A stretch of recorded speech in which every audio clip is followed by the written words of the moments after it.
वक्फ संशोधन कानून पर केंद्र सरकार को सुप्रीम कोर्ट का नोटिस। चीफ जस्टिस की बेंच ने 2 हफ्ते में जवाब दाखिल करने को कहा। वक्फ कानून पर सुनवाई के दौरान सुप्रीम कोर्ट की बड़ी टिप्पणी। बोर्ड में नॉमिनेटेड अधिकारी के अलावा मुस्लिम सदस्य ही हो।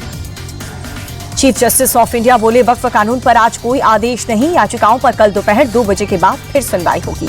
याचिकाकर्ताओं के वकील कपिल सिब्बल ने धार्मिक स्वतंत्रता का हवाला दिया। कहा, नया कानून आस्था के मामले में दखल नहीं देगा।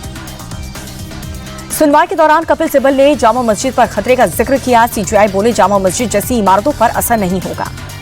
सॉलिसिटर जनरल तुषार मेहता ने सुप्रीम कोर्ट में सरकार का पक्ष रखा। कहा, कानून बनाने में जेपीसी का गठन हुआ।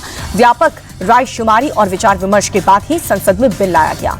सुनवाई के दौरान चीफ जस्टिस ऑफ इंडिया ने मुर्शिदाबाद हिंसा पर चिंता जताई। कहा कि इस तरह की घटनाएं बहुत परेशान करती हैं।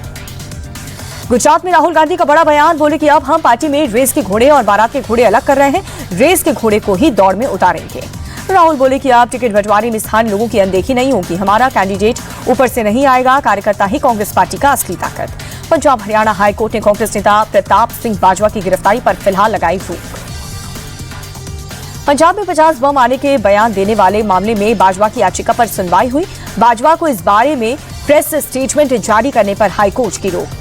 चंडीगढ़ में ईडी दफ्तर के बाहर पंजाब कांग्रेस का सांकेतिक धरना। प्रताप सिंह बाजवा बोले, सरकारी एजेंसियों का दुरुपयोग हो रहा है। दिल्ली स्थित कांग्रेस कार्यालय पर पार्टी कार्यकर्ताओं का विरोध प्रदर्शन। केंद्र सरकार और ईडी के खिलाफ नारेबाजी। केंद्र के खिलाफ प्रदर्शन में पार्टी सांसद इमरान प्रतापगढ़ी भी शामिल हुए। कहा, केंद्र का इरादा सिर्फ और सिर्फ विपक्ष को परेशान करना। प्रदर्शन में इंडिया टीवी से बोले इमरान प्रतापगढ़ी, अंग्रेजों से नहीं डरे, बीजेपी से क्या डरेंगे। राहुल गांधी को नहीं डरा पाएगी बीजेपी। नेशनल हेराल्ड केस को लेकर बीजेपी ने प्रेस कॉन्फ्रेंस की। रविशंकर प्रसाद बोले, कांग्रेस को जमीन लूटने का अधिकार नहीं है। बीजेपी सांसद रविशंकर प्रसाद बोले, नेशनल हेराल्ड की संपत्तियां हड़पने की साजिश हुई है। यंग इंडिया में सोनिया राहुल का शेयर था। बीजेपी सांसद रविशंकर ने कहा कि हजारों करोड़ की संपत्तियों पर गैरकानूनी कब्जा। पूरा गांधी परिवार भ्रष्टाचार में लिप्त है। नासिक में अवैध दरगाह पर बुलडोजर एक्शन देखने को मिला। प्रशासन ने दरगाह को हटाया।